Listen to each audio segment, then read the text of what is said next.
CHGO White Sox podcast, coming to you live from Studio A of our CHGO offices here in the West Loop of Chicago. I'm your host, Sean Anderson. Alongside me, the full CHGO White Sox crew. That is Vinny Duber, our CHGO White Sox beat writer. You can follow him at Vinny Duber, and you could read his work up at allchgo.com. He's got an article up from today about the latest White Sox. Hagen Smith, will be talking about him in the first part of today's show, the player that the White Sox selected 5th overall in the first round of yesterday's MLB Draft. The man in the middle is Herb Lawrence. Hello. You can follow him at Ecknerwall23. He's our CHGO White Sox community leader. You can follow the show at CHGO_White Sox. We were told earlier that we're 23 followers away from 6,000. So if you know a White Sox fan and you don't see that they're following us on X or Twitter or whatever, go tell a friend to follow us on Twitter at CHGO_White Sox. We're being produced today by Sarah.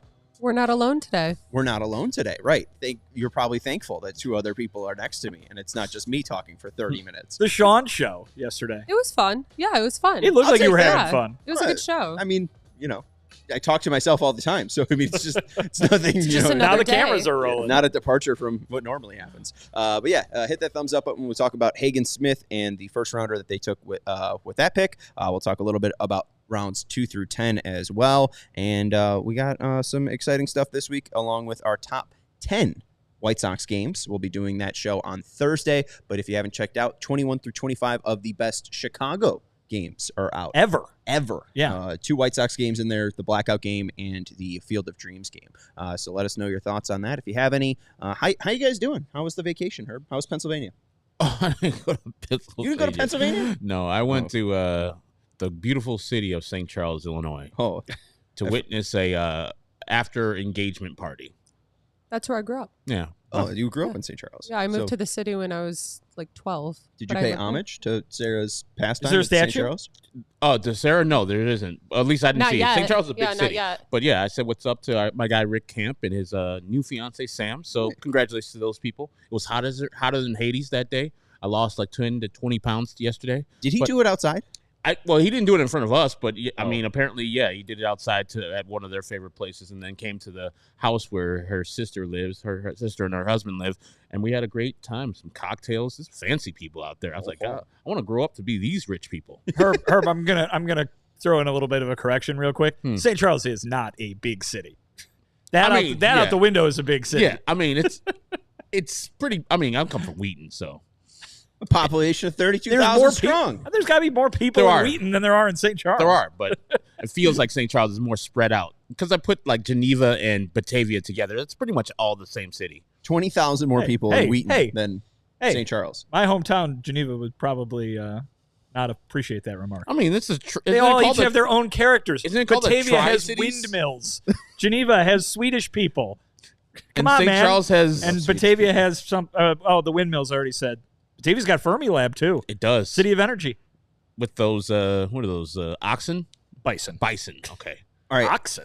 Out of our hometowns, who has the largest Illinois hometown? Well, you're from Chicago, I'm from so Oak Lawn. you. Oh, Oak Lawn. Okay. I get an eye roll. All right. I thought you were from Chicago. No, I'm from Chicago, period. I've been told my whole life, because I am one suburb over from Chicago, that I'm from Oak Lawn. I and just that I thought shouldn't you were say it. from Chicago. I know, but That's hey, just I'll my take mistake. it. No, I mean, I guess I've convinced people.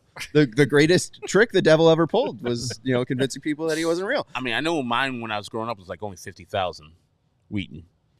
Yeah, that's Mine's true. the smallest. I'm convinced of that. It is 21K from the 2022 census of Geneva, 52,000 for Wheaton, and 56,000 for Oklahoma. So let's go. Hawk Ford. Hawk Ford. And good old Paleros. We love Oklahoma. All right. Let's jump into the first round of yesterday's MLB Draft. This wasn't a name that we were really expecting the White Sox to take. I didn't know if we were feeling pitcher at 5. Jack Caglione was available. Braden Montgomery was available. Connor Griffin was available. All names that we attached to the White Sox, and yet here they are going a pitcher. How surprised were you guys? Herb, we could start with you. Sorry, Ben. Very much surprised. Like you said, we didn't really see the White Sox going pitcher there, but I actually kind of like it. I'm always a proponent of going best player available, no matter what draft you're doing. And I know why a lot of White Sox fans are like, okay, why we pitch another left-handed pitcher where we have 2 studs one in the majors, 1 in the minors, and why are we picking another left-handed starter? I'm always of the mindset of get the best player that you see on your board that you can develop into a major leaguer, which that's what they assume that Hagen Smith is. And so, yeah, you see the names of Caglione on the board and Connor Griffin. I was like, okay, one of these 2 guys is going to go to the White Sox, and I would be fine with that because we had already talked ourselves up to that, even though Caglione is the first baseman. And I know some White Sox fans would have been belly aching. Guaranteed those same people will be belly aching when he becomes a Kansas City Royal and he's terrorizing the White Sox for years to come. But I digress. I think it's a great pick. The guy is the All-American pitcher, has the highest Ks per 9 in the history of the NCAA. Like, better than Paul Skeens last year. So, is he a talent like Paul Skeens? No, Paul Skeens is a generational talent. But this guy is a flamethrower, and he pretty much does the Garrett Crochet thing, fastball slider. And I'm very excited that the White Sox got him. And it's weird that their mascot is named Southpaw, and they just have a bunch of Southpaws they just drafted on their rotation. In 2028, it's going to be all left-handers. I didn't find it quite as surprising as maybe a lot of folks did. Obviously, the White Sox stood up in front of us the other day and say our preference is for a position player, so that would lead you to believe that that's the direction that they were going in. But Mike Shirley made it clear that they really liked both Hagen Smith and Chase Burns, who went number 2 to the Reds, the 2 pitchers that were kind of at the top of the draft. He mentioned that they really liked those 2 guys, that they were in the consideration as well. So, this is not like some consolation prize. Hagen Smith is really, really good. He, Herb alluded to some of the accomplishments he was able to have at Arkansas. The numbers are ridiculous. 161 strikeouts in 84 innings this past season. Ridiculous. 17 of those came in one game against Oregon State, who is usually one of the better teams in college baseball. They had the number 1 pick in the draft, and he struck out 3 times against Hagen Smith in that game. Mike Shirley, who is the amateur scouting director for the Sox, who's in charge of the draft, said he was in the building for that game that I believe was played in Texas, in Arlington, where the All-Star game is tomorrow night. And he said it's the best performance he's ever seen from a college pitcher, single game performance he's ever seen. And these scouting folks tend to be doing this for a long time by the time they are in charge of making draft picks for a major league organization. So, that carried a little bit of weight, but of course, his job last night was to talk up how great Hagen Smith was. It's very interesting. We waited, I think, probably up until the very beginning of the draft to find out who Cleveland was going to take at number 1. A lot of folks were very surprised by what Cincinnati did at number 2, and so it goes to show you that thing was constantly evolving probably for the White Sox at number 5, all the way up until those picks started getting made. And so while you can go in there with a preference to take a position player or a specific position player, by the time the chips fall the way they do in picks 1 through 4, Hagen Smith might have been the no doubt answer in that room for those guys. And then, of course, what have we been talking about for a week now? The financial part of everything. I'm sure that weighed into a bit of it as well. And Sean, here's one more little nugget from last night that you might enjoy. Mm-hmm. Mike Shirley told us in the press conference that Brian Bannister had some influence over not just all the picks that are happening in this draft, but that number 1 pick as well. So Hagen Smith might be a White Sox in part due to the influence of Brian Bannister. My guy. Very excited by that, I guess. Let's go to Check the Resume, our segment brought to you by Indeed. Listeners of the show will get a $75 sponsored job credit to get your jobs more visibility at Indeed.com/AllCity. That's Indeed.com/AllCity. Terms and conditions apply. Need to hire? You need Indeed. Hagen Smith, again, is the the first round pick from the Chicago White Sox in the 2024 draft. He was at Arkansas for 3 years, a junior last year, was fantastic. As we've mentioned, Herb mentions that he set the college NCAA record for highest K per 9s at a college season at 17.1. 4.3 in his freshman year in 2022, 4.66 ERA, 2023, 3.64 ERA, and then last year a 2.04 ERA, and was the SEC Pitcher of the Year. He's a hog. He's a hog. These Sox are lousy with hogs. And he said all the hogs called him. So Dominic Fletcher called him. Andrew Benintendi called him. James McCann called him. They called former hog. The hogs called the hog. Woo Pig Suey. Is there any more hogs? Oh yeah. On the team? Oh no, sorry, not current team. No. No. Okay. All right. So I mean, hey, they'll be oinking. Do they oink? Woo Pig Suey. Woo Pig Suey is how you call a hog. You could. You ever seen that? Hagen Smith or Andrew Benintendi could just walk by you right now, and you would go Woo Pig Suey, and they'd come over here. That's how you call a hog. Do pigs recognize that? Actual pigs? Razorbacks do. What's the difference? Is Razorback its own animal? I think so. I think they're like not what are those things called? What was Pumbaa? A warthog? A warthog? Kind of like that, I think. A feral pig is a domesticated pig which has gone feral. So I guess it's just a wild boar. Oh, those things are terrible. Yeah, I don't think it's a pig. I don't think it's like a pink, curly-tailed pig. No, not one of those, but they're dangerous. Like a prize pig. Right. Well, and it's got hair on it. I think that's the one thing that upsets me with the Razorback logo. It's like I'm thinking of this like redded, skinned pig. No, free.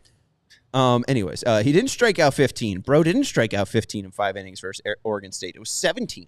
In 6 innings. And only like 75 pitches, too. Efficient as hell. Yeah. And Vinny said, the number 1 pick, who he'll be facing, hopefully, in the future, Travis Bazzana, struck him out 3 times.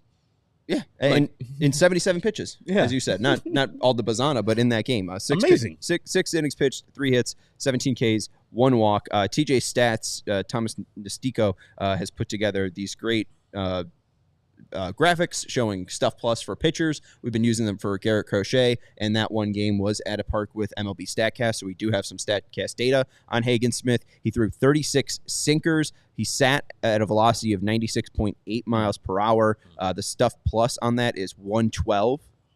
So, I mean, you can look at Garrett Crochet, and Garrett Crochet sometimes doesn't have a Stuff Plus of 112 on his fastball, so might help you figure out like how good his stuff is. The slider through that 36% of the time, that sits at 85 miles per hour. He gets about the similar extension on both the fastball and slider of 6.8. So again, very similar to Garrett Crochet in that way too. Crochet's around 6.9 feet of extension. His slider a 104. Stuff Plus, and then stuff that you'll hear later from Hagen Smith and Mike Shirley talks about developing a third pitch. He does have a splitter / changeup right now along with a 4-seamer. I'm not sure if this is a guy that they think could develop a cutter as well. I mean, we hear so many things, especially from Shirley later on, about how he is like Garrett Crochet, and we've seen Crochet's new tool be that cutter. So right now he is mainly a 2-pitch pitcher, but there is thoughts of trying to develop maybe a cutter down the line or a sinker / or a changeup / splitter for Smith. Smith told us last night that in that game he started throwing the changeup just for the hell of it. Oh, cool. He said he didn't really need to, but he figured he would, and it went all right. Why not? And it did go all right. 17 Ks. Why not?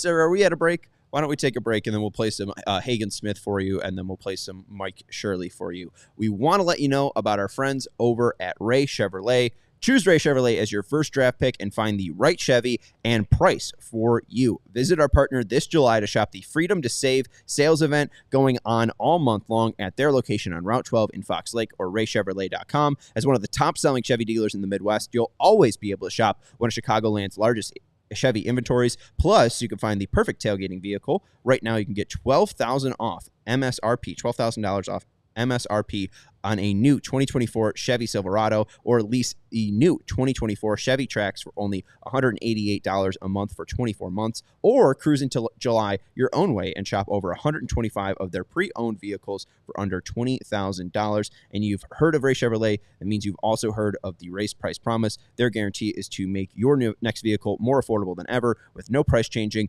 no add-ons, and no hidden fees ever. That means the incredible prices we're talking about right now, you can expect to see the very same when you shop Ray Chevy in-store or online. So shop the Freedom to Save sales event all month long by visiting Ray Chevrolet in Fox Lake or raychevrolet.com. They've been serving the community since 1963. Together, let's drive. And Vinny, when you're up near Fox Lake, you're real close to Antioch, Wisconsin. where Paul DeYoung is from. Wisconsin. It's true, Sean. You're right. Today where I was, I ventured out to a suburb as well today. I was at the zoo. I was at the Brookfield Zoo today. Ooh. And the first thing I saw as soon as I walked through the gates there and turned in was what? There's a stand selling what? Leinenkugel's beer. Oh. A little Liney Lodge built there right at the zoo. You don't say. You can get yourself a summer shandy, the most delicious beer that you can have when it's summertime in Chicago, when it's 1,000,000 degrees outside and you're walking around the zoo. Maybe you want a nice little summer shandy to say hello to a camel, say hello to some kangaroos. They probably would enjoy some of that. Don't do that. They don't give speak them, English. Don't give them some beer, but they probably would like it if they had it because it's so delicious. A lemonade and a beer, you mash it together, you get a summer shandy, and it's perfect for all your summertime activities, whether you're at the zoo, whether you're over by the lake, whether you're down tailgating at your favorite baseball park on the south side of Chicago. You're going to want to accompany yourself with a whole case of summer shandy. There's so many other varieties, too. You could have the Honey Vice, which, of course, is made with real Wisconsin honey. That Lakeside Cherry Herb that you're always partaking in is some good stuff as well. They have Liney's Original, of course, which is delicious, and obviously never going to give you up Berry Vice. That's some tasty stuff right there. So you can really sample all the flavors that the fine folks at Leinenkugel's have crafted into their beers. Flavor life's simple moments with Leinenkugel's, the official craft beer of the Chicago White Sox. Go to Liney.com/CHGO to find delivery options near you. That's LEINIE.com/CHGO, or pick up Leinenkugel's pretty much anywhere they sell beer. Leinenkugel's, flavor of the moment. Celebrate responsibly. The Jacob Leinenkugel Brewing Company, Chippewa Falls. Yes. Thank you, Vinny. Sarah, you jumped in on that.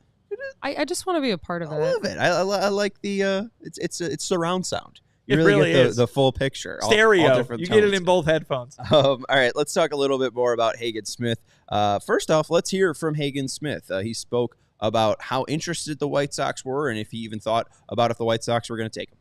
Kind of in shock, honestly. You dream about it growing up, especially in college. That's the goal, to be drafted in the first round for a bunch of my friends and I for sure. So just hearing my name be called is kind of surreal, honestly. So honestly, I really didn't have that much idea going into it. I mean, I talked to him in the past, maybe a few weeks ago, leading up to the draft, but nothing really until honestly the phone call right before the pick from my agent. And it's one of those things it's hard to remember because you kind of black out a little bit just because you've been dreaming about it forever. So I'm super happy. How much talk did you have with them in the weeks coming up and coming into the draft? Yeah, just a little bit, honestly. I met with them at one time before the draft, 2 or 3 weeks ago in Omaha, actually. And, just really, I loved everything they were saying and really loved everything they were talking about the program and the city. All right, do we need to talk about the mustache at all? I mean, I don't know if we should. Okay. Hopefully he looks different when he's a Chicago White Sox. that'll be great. Or Kannapolis Cannonballer. How about that? Please, Jesus. The one thing that at least Hagen says there was, the indecisive of not really knowing if the White Sox would take him. And I think that just goes into what we'll hear from Shirley later is I do think they were in the dark on what Cleveland was going to do.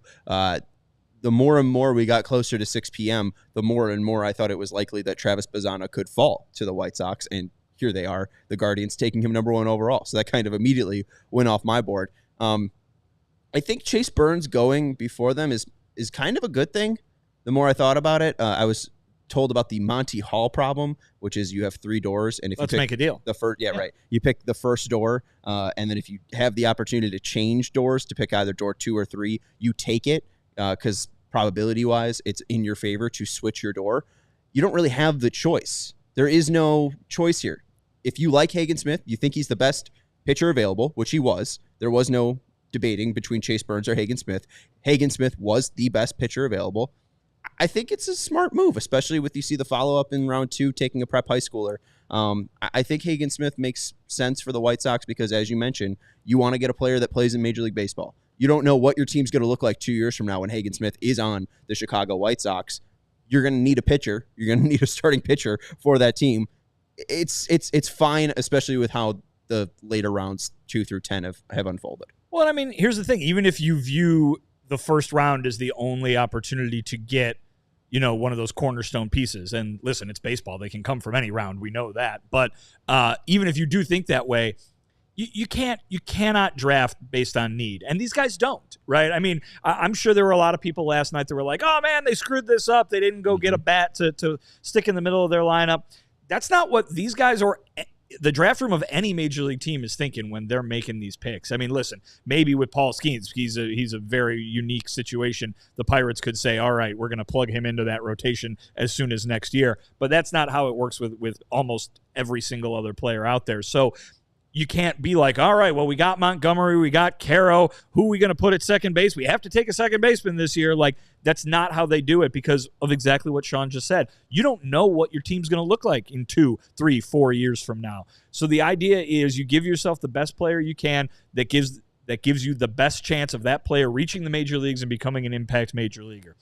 Listen, you think they've got, too many lefty starting pitchers. They could trade Garrett Crochet tomorrow and Noah Schultz could get hurt the day after that and they'd be down to 1. Right? I mean, like, the idea is, first of all, you can never have too much pitching, but you can never have too much anything because it creates depth in the future to either supplant, guys who need to get injured to that kind of thing, or it creates depth in the future in which you can trade from to go ahead and acquire what you do need in the moment. So this is a team that is not planning on being a contender anytime soon, is from what we read from the team's behavior. So I think going out and getting the best player you can as many times as you can is the best thing for a team that's trying to stockpile talent. And like you guys were talking about, the White Sox had to do their homework on all the players available because they didn't know who was going to get picked in front of them. So they were like, okay, we'll go from A to Z and see exactly what these players are about, do some deals, see what their money's like,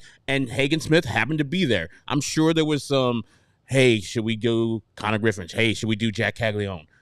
And there were some people that stood on the table, and apparently one of them was, as Vinny reported, was Brian Bannister standing on the table for Hagen Smith. And that is what you want. You want them to draft out of, this is the best player. I don't care if we have 20 left-handers on our team.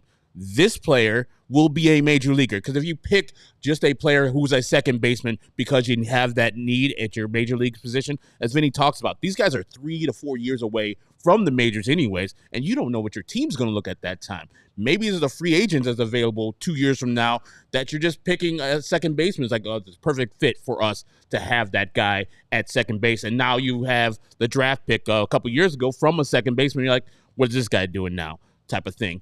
Pick the best player, and you'll sort out the rest later. And if you have 5 lefties in your rotation, so be it. If they're like Hagen Smith and Garrett Crochet and Noah Schultz, good luck to the other team. I don't care if they're all left-handed. It doesn't matter. Give me people who are going to be in the major leagues. And I think that Hagen Smith profiles to be a guy who might be in the major leagues faster than most people and might stay up there quicker. Some 2 talking points that I kind of want to debunk. Does the drafting of Hagen Smith mean or guarantee that Garrett Crochet will be traded? No. Thank you. This is not how the NBA draft works. They're not getting a left-handed pitcher to replace a left-handed pitcher. Garrett Crochet, if they don't get the right offer, will not be traded by the Chicago White Sox.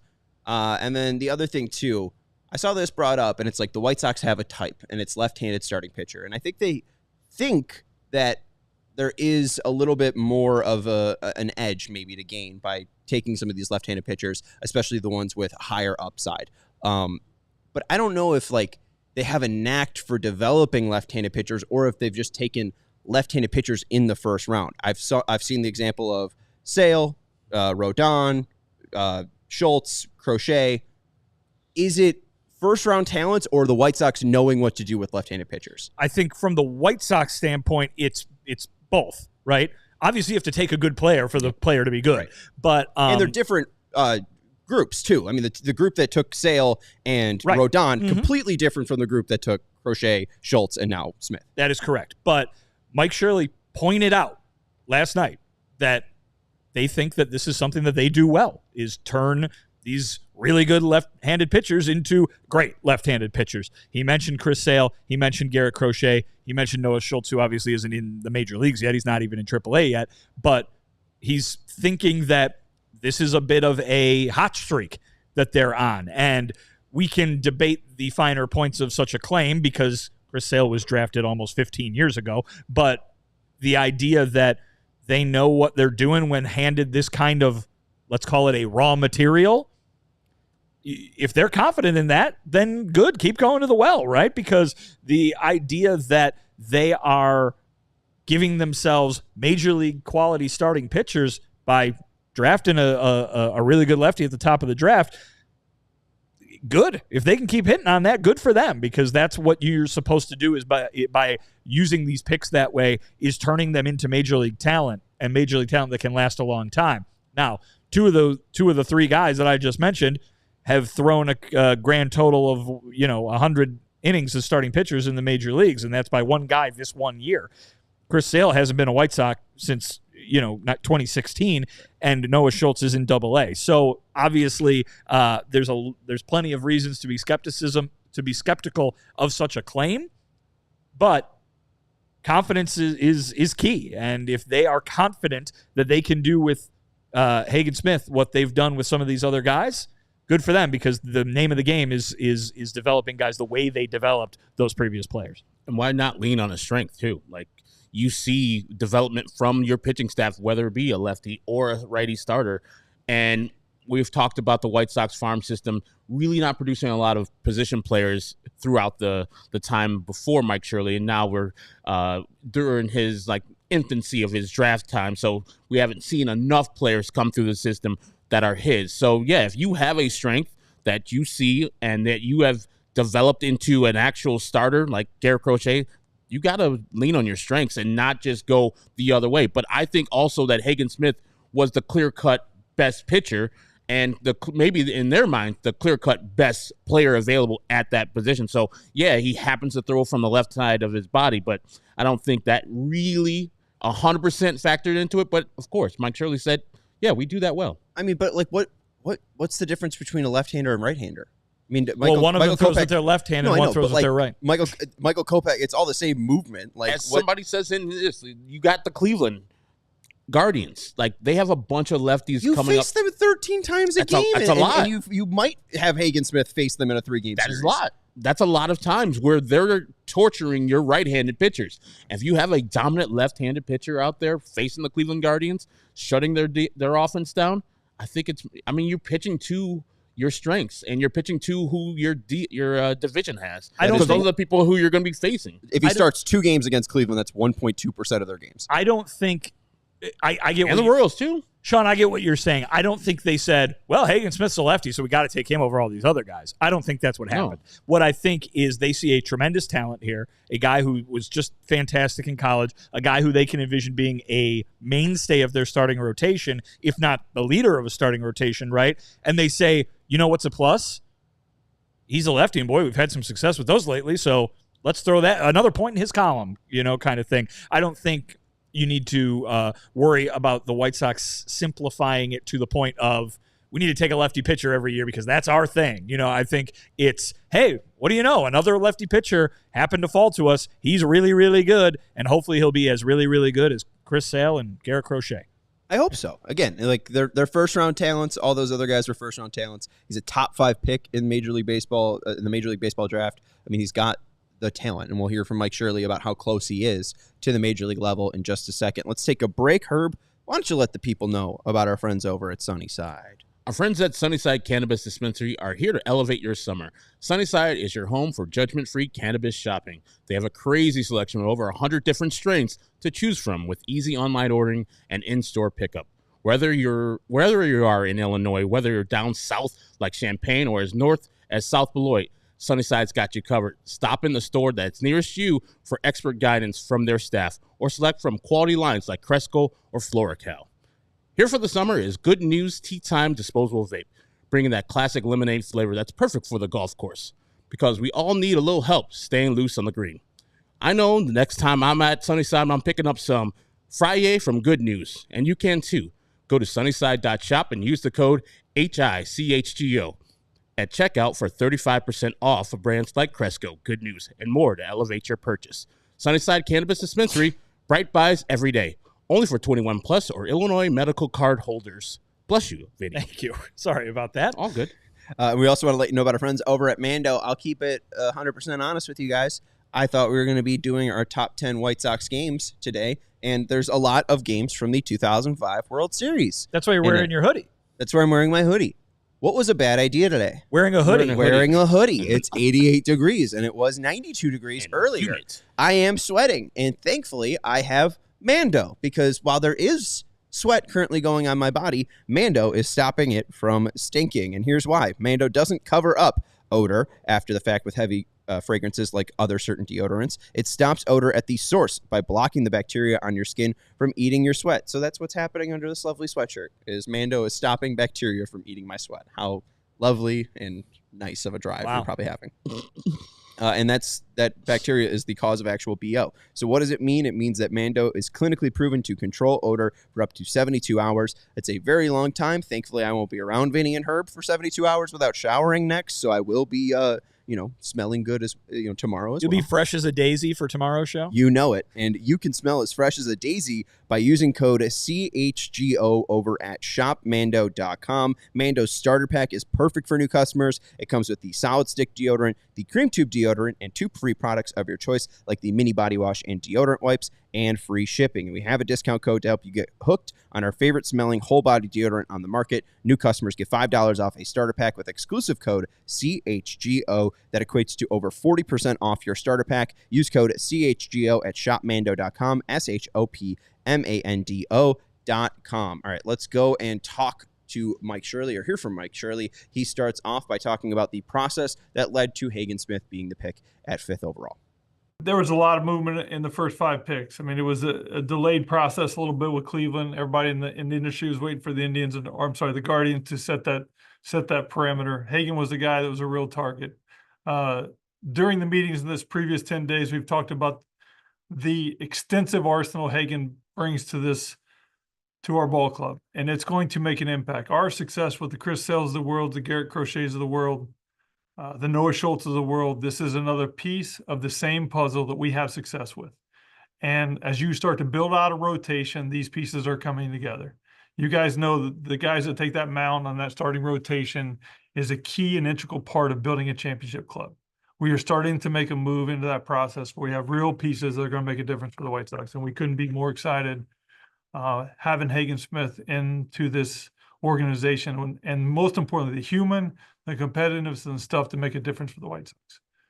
The word on both Smith and Burns were that they're pretty close to big league ready. Would you agree with that assessment? I would agree with that. Obviously you want to be delicate. You want to make sure you build them up. You want to make sure the long-term play and health and overall make sure they're major league ready.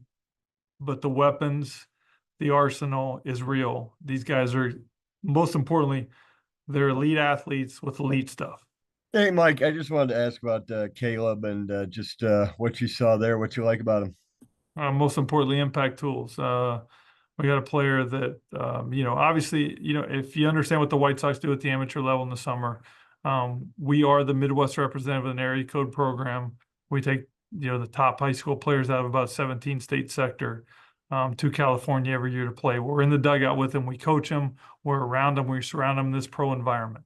Caleb, from the first time he stepped on the main stage of the circuit last summer, has shown us dynamic tools, 5 tools. It's hit, it's power.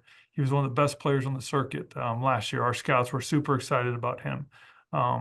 We feel like the makeup is right. He was committed to the University of the University of Virginia. It's a real piece of the pie in terms of his approach, his makeup in terms of his diligence to the game. And we think there's right-handed strength, both hit and power. He can run. I think overall his defense really took a step forward this year, and it's something he really worked hard on.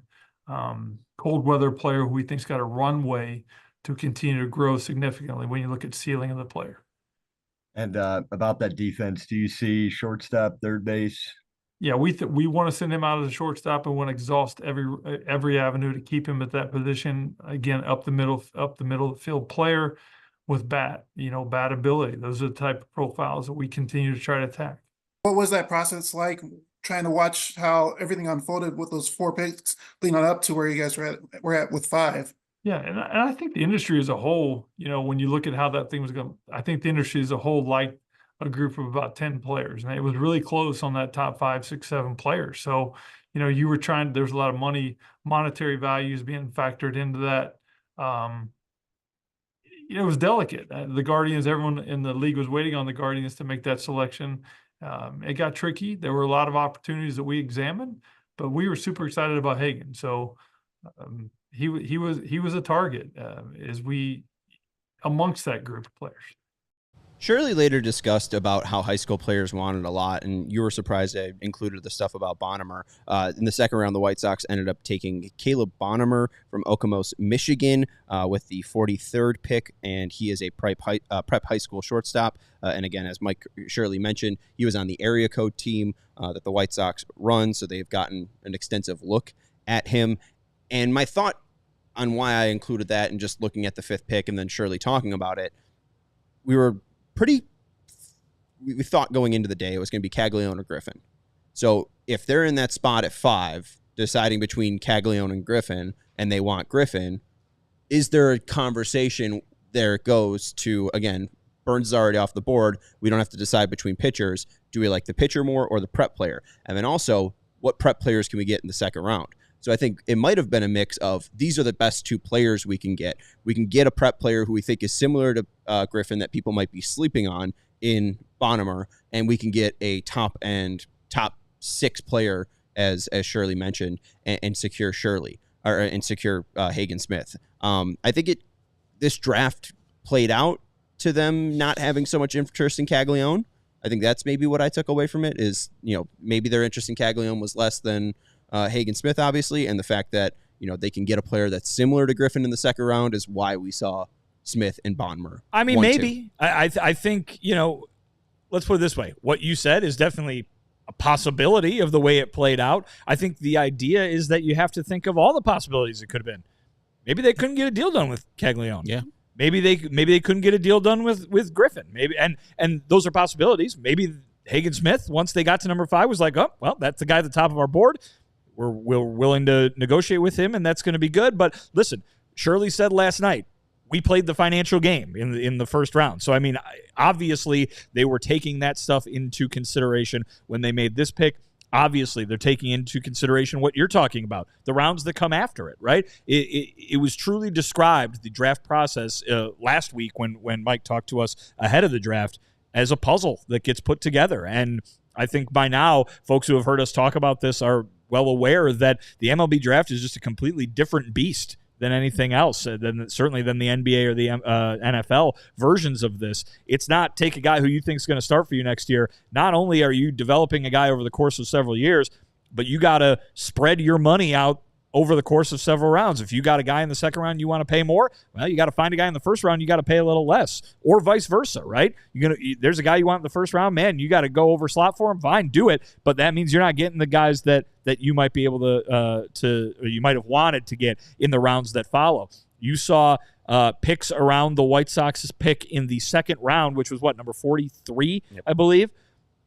And then the one they had further on in the night, which was, I believe, was 78. I mean, guys that were ranked outside the top 100 of draft prospects by MLB.com ahead of the draft were going not just to the White Sox, but to teams all around them that were picking. You're seeing the guys in the top 80 who were ranked in the top 105 or 110. That's why, right? It's because it has to do with getting the best player for the amount of money that you want to spend, so you can get the best player for the amount of money you want to spend in the round after that and the round after that. It's a real tricky, as to use a word that Mike used a lot last night, tricky. It does seem like a tricky situation, and it's way harder than just talent evaluation. There's more than that goes into it. I don't think it's a job that I could do very well, because you have to apparently be not just a great baseball scout, but also an economist of some degree. And also, like, you guys talking about Caglione, like, maybe the White Sox were kind of not turned off, but like Caglione probably has an assistance of, hey, I want to be pitcher also when I go to the major leagues or the minor leagues. And the White Sox, we see you more as a bat. And so they probably went off of him. This is just me speculating. And also, Connor Griffin, like you were talking about, Vinny, maybe he's like, I really don't want to go to the White Sox, or I have a commitment to a college I want to go to.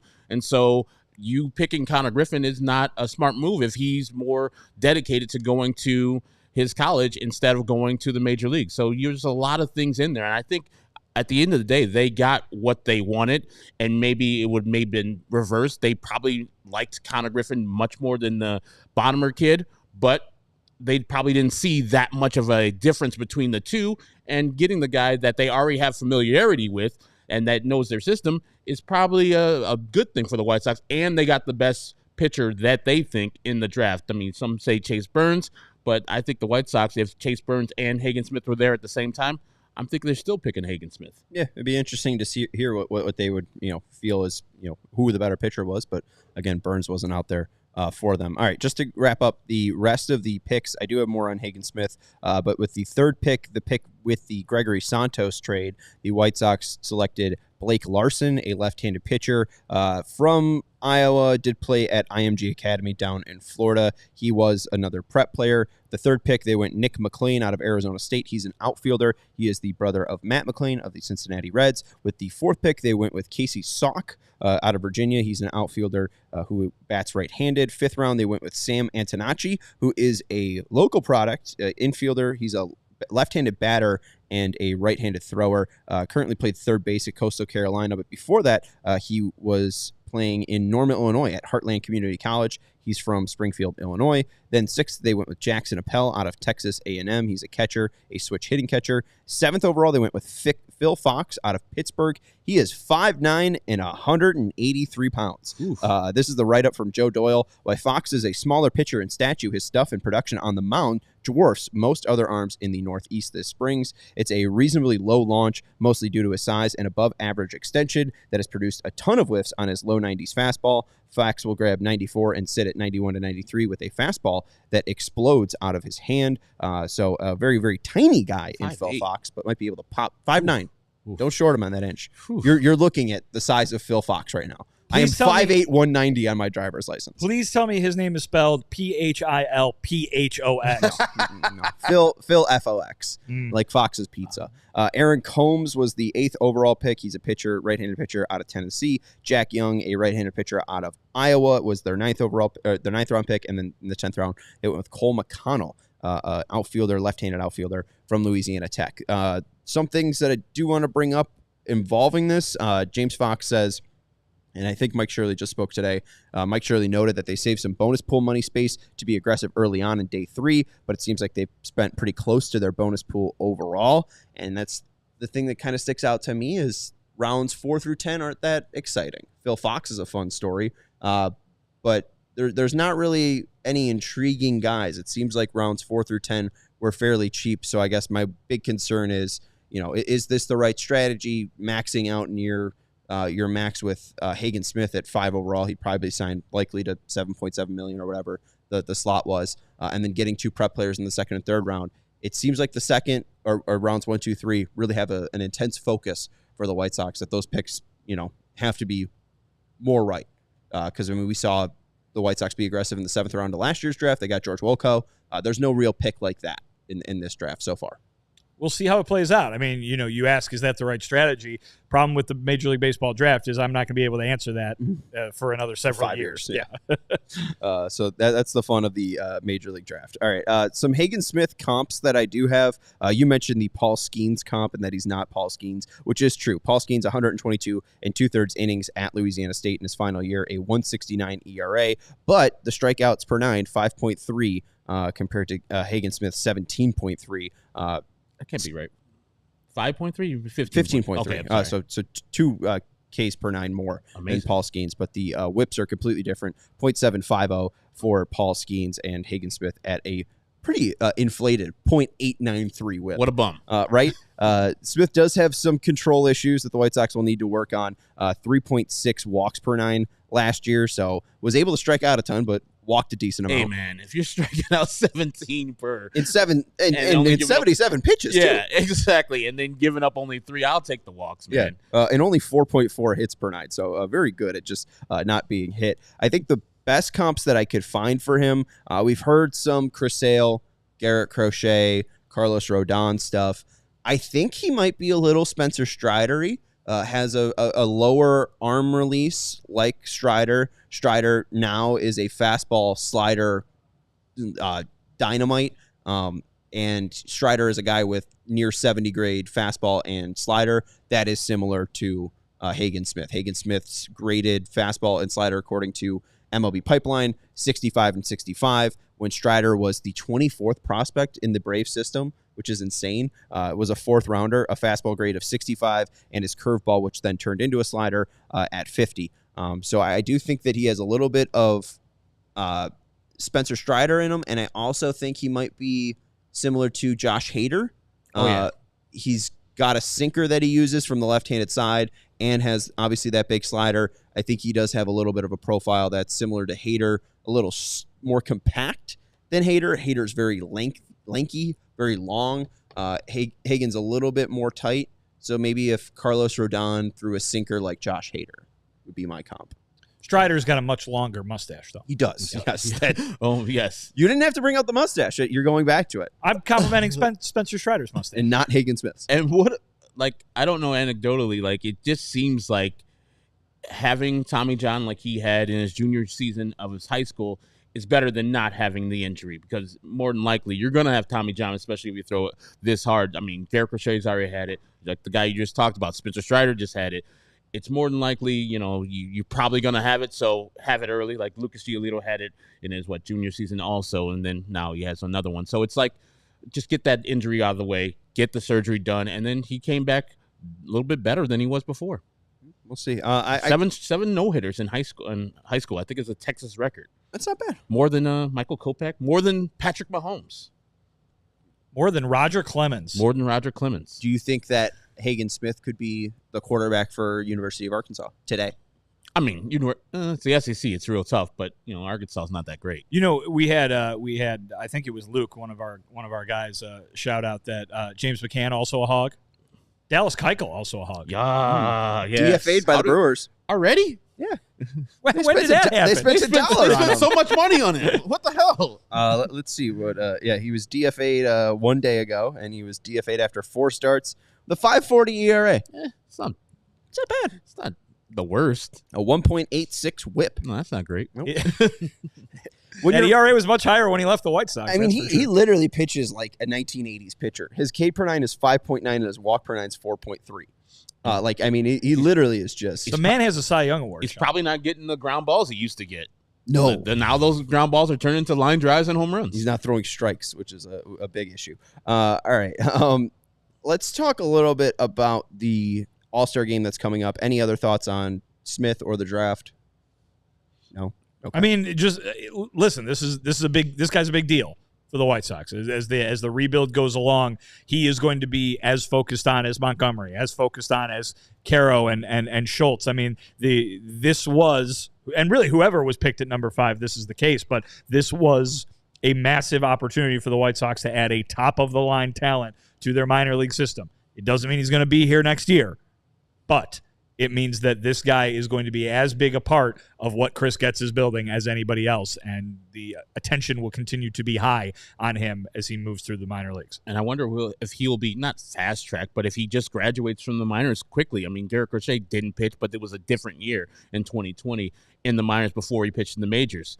You saw Paul Skeens last year get drafted, and then now he's the starter for the NL tomorrow. Now, will he have that? That's a one-of-one story. He might. I mean, he's pitching the same conference. He's going to be 21, I think, at the end of this month or next month. So he's young. I think the White Sox will take their time to do what's right by Hagen Smith and the White Sox, but I don't see the kid taking that long down in the minor leagues. Well, yeah, I mean, I don't think it's crazy to put an ETA of like August 2025 on him. Maybe he's a September call-up in 2025. I don't think that's insane. If he has some issues down in the minor leagues, it'll be a little bit slower. But if he looks pretty good in Kannapolis, if he looks pretty good in Birmingham, is there a point to try him out in Charlotte at that point? I think the only thing is just, manipulating service time, which is a very, very fun discussion that we love having in baseball. If they want to be the guys who comp every lefty they've taken in the first round, look what they did with Chris Sale. Look what they did with Carlos Rodon. And also, both of them college pitchers. Yep. Yeah. And real quick, too, this brought me up. Like, you brought up, like, look at what they've done with Garrett Crochet. Like, I mean, they didn't even know what they had with Garrett Crochet in spring training. This is just going back to, like, oh, look at all the lefty success that they had. Here's what I'll say to that, though. Don't you think they knew what they had when they drafted him? Think about what they had when they drafted him, because that's what they just did with Hagen Smith, is they picked him because of what they thought the night they drafted him. The night that they drafted him, I think they thought Garrett Crochet could be this. It's everything that's happened in between that has made that question so huge over the last few years. Right. I mean, Crochet really wasn't that much of a starter at Tennessee. Like Smith was a starter at Arkansas. And two, like, I don't know if Crochet would have been in like the top 10. Like there was a top 10 for this draft. Like, oh, there's for sure a top 10. I don't know if Crochet would have been in that top 10. So Smith, it does seem like a little bit different of a prospect than Crochet. But I mean, again, we weren't even sure if Crochet would throw a start before May. And here he is, all-star starter. But that's the thing you got to do as a draft analyst. You got to project to what Garrett Crochet is going to be, and the White Sox did it. I had my doubts about it. If he doesn't go to Chris Getz during the offseason and say, hey, I want to be a starter, do they just leave him in the bullpen? Maybe. More than likely. Hey, you got But again, that's different. That's a lot different than what they thought on draft night. Yeah. When they took him in 2020 on draft night, they had the intention of him being a starting pitcher, and then everything else happened. I mean, you got to advocate for yourself. You remember Chris Sale, they were going to shut him down or put him in the bullpen. Chris Sale said, F all that. I'm a starter. And he advocated for himself, and that's what Garrett Crochet said. I'm a starter. Let me start. And the White Sox like, all right, let's go. And now they've seen what happens there. Sometimes you just got to talk up for yourself because no one else is going to speak up for you. And I'm sure the White Sox would have been fine with Garrett Crochet coming out of the bullpen this year and being that dominant guy. But now he's got found money. I don't know why they're going to trade him. Still baffles me. It's found money. Usually trade found money. All right. I'll give you a top 15 updated prospect list for the White Sox. At 15, I have Brooks Baldwin. He jumped up from 21. This is yours. This is my own list. We should have like a little graphic or something. We should have made a graphic.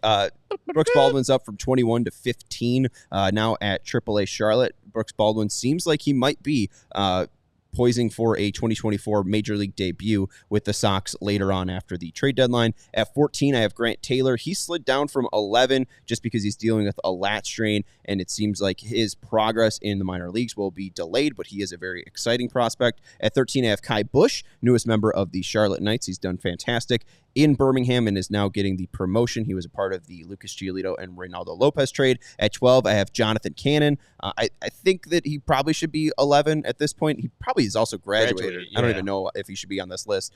11, Mason Adams. He's been fantastic in Birmingham. Hasn't gotten the call up to Charlotte just yet, but he has been found money in the White Sox system. He's been fantastic. They're finding a lot of money. It was good last year, too. A lot of money in those couches. Just laying around. The Paul Yanish effect. Or it's Brian Bannister. Both. I think maybe with pitching, it might be Brian Bannister. At 10, I have Jake Eder. He's made his Major League debut, kind of. No, he has not. No, he has not. He's been on the roster. He's been on the roster. He has not appeared in a game. He has sniffed a doubleheader. He warmed up. He makes money, right, now that he's been in the major leagues? I guess so. I guess he's made a roster, so you get a roster pay increase, right? Okay. An MLB roster increase. Let me open my rule book. Good for him. At 9, I have Nick Nastrini. He's been kind of iffy down in Charlotte, and I don't know what his future looks like, but he'll definitely get the chance to start. At 8, I have Jairo Iriarte, a part of that Cease trade. At 7, Brian Ramos. He has not been impressive this year. Really has not shown anything either at Birmingham or Charlotte. His best performance, I think, has been at the major league level, which has been surprising. At 6, I have Jacob Gonzalez. He was giving some concern last year after the first round of the major league draft, but the White Sox have changed his swing, and he does look a little bit better. Looks like he's kind of meeting his matching Birmingham, but hopefully he'll be able to adjust and then progress. At 5, it might be a little bit too high, but I have George Wolko. He's 18 years old and he's doing this in Kannapolis. It's not too high. It's so exciting to just have that type of frame for Wolko and the work that he has done. Wolko will love you, baby. Absolutely. At 4, I have Hagen Smith. That's where the 5th overall pick ends up slotting. I think that he could be a player that is in the White Sox organization or actually on the roster next year, just like Edgar Caro, who's 3rd, or Noah Schultz, who's 2nd. I do think that Smith is fairly progressed. That you say that, and it's not crazy to think should say something about the guy they just took. Oh, absolutely. Yeah. I mean, I don't know where these guys will rank in the top 100 of like MLB Pipeline, but Smith probably will be a top 100 prospect. I mean, here's the thing: the guys who do those rankings, MLB.com.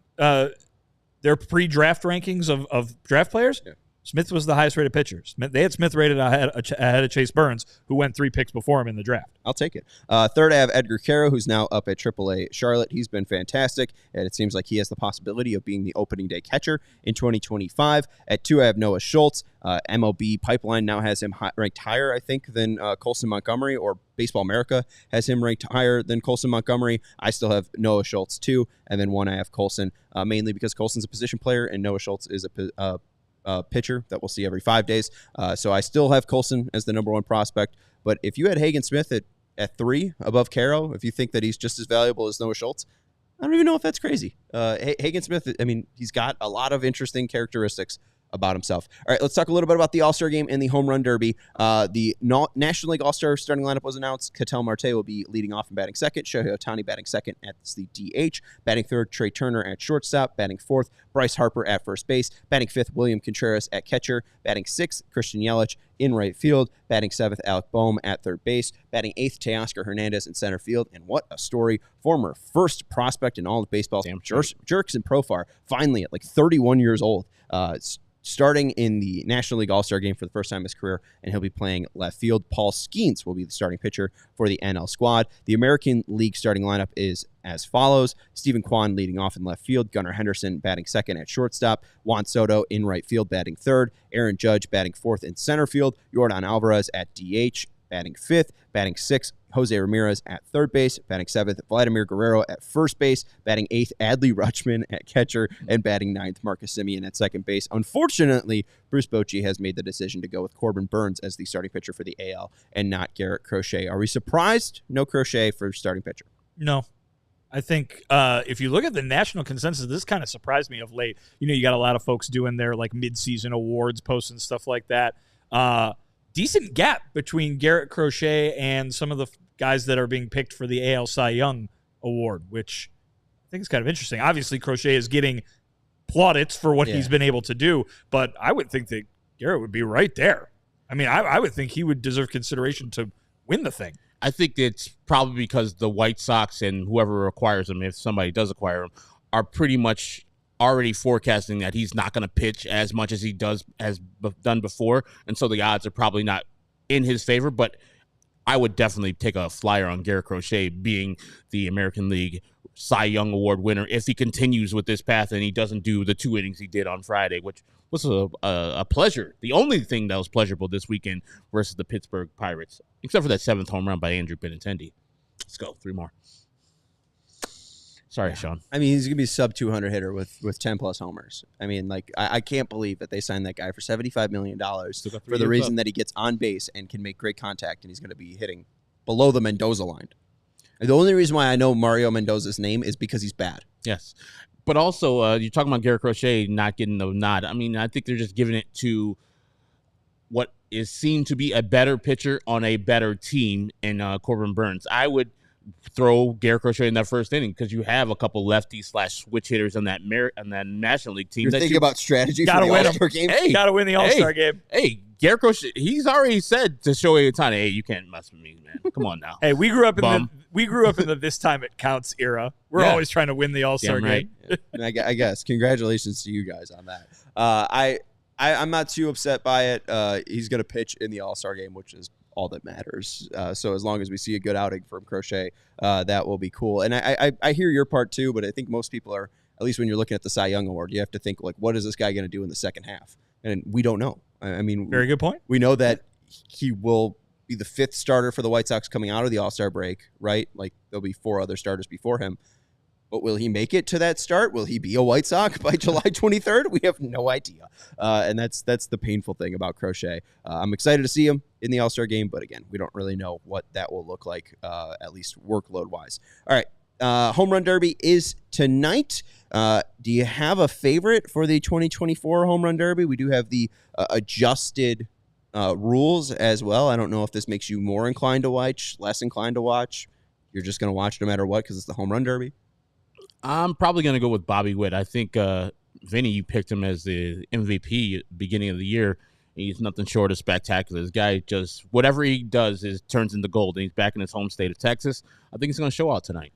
I wish they would have a derby where just you're allowed to do what you would in a game. So like if he's trying to hit a home run and it goes off the wall, like let him take off and see if he can like get it inside the park. See if those kids can throw him out. Yeah, see if the little leaguers out there can get the ball back before he scores. And then he's like gassed and just huffing and puffing for the next 2 minutes. Because the thing that makes him so much fun to watch is every part of his game, not just the power, but man, that he's in the Home Run Derby as a shortstop is pretty sweet, and there's a couple obviously. So Gunnar Henderson's made hitting home runs look pretty easy this year. Yes. Wouldn't be surprised if he does some damage tonight as well. Yeah, not a bad pick for either Gunnar or Bobby Witt. The full competitors are Pete Alonso, who's won this before, Alec Bohm of the Phillies, Adolis Garcia of the Rangers, the hometown guy, Gunnar Henderson of the Orioles, Teoscar Hernandez of the Los Angeles Dodgers, Marcelo Ozuna of the Atlanta Braves,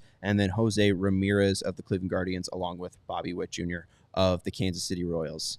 I will go. I mean, Witt surprisingly has the longest average homer distance of any of the players in the Derby. But I think Teoscar Hernandez is being slept on. Garcia, I think, will feel too much pressure of being in Texas. I just hope he makes it to the final. That'd be nice. Because you want that place revved up for the final round. Bohm is not good enough to get past the first round. Watch him do it. Watch him win it all. I know, right? He's got long odds, too. J-Ram is not going to be powerful enough to win this as well. What? I think I'll either take Teoscar Hernandez or Pete Alonso, and I'll take Teoscar. Pete might feel the pressure of having to win this again. Teoscar having to win it again. He's got found money, as we like to Everyone's say. finding money. So I'll go Teo for my home run derby prediction. All right, that's going to do it for the CHGO White Sox podcast. We'll be back tomorrow to talk about the All-Star game and much more. There's also the third day of the MLB Draft to recap. Luke's going to go with Marcelo Ozuna to win the home run derby. We'll see what happens, and we'll talk to you about it tomorrow night. Hit that thumbs up button. Thank you for watching our recap of Day 2 and Day 1 of the 2024 MLB Draft. That's Vinny Duber. That's Herb Lawrence. I'm Sean Anderson. Thank you to Sarah for producing the show. We'll talk to you later. Goodbye. We all silly like the mayor.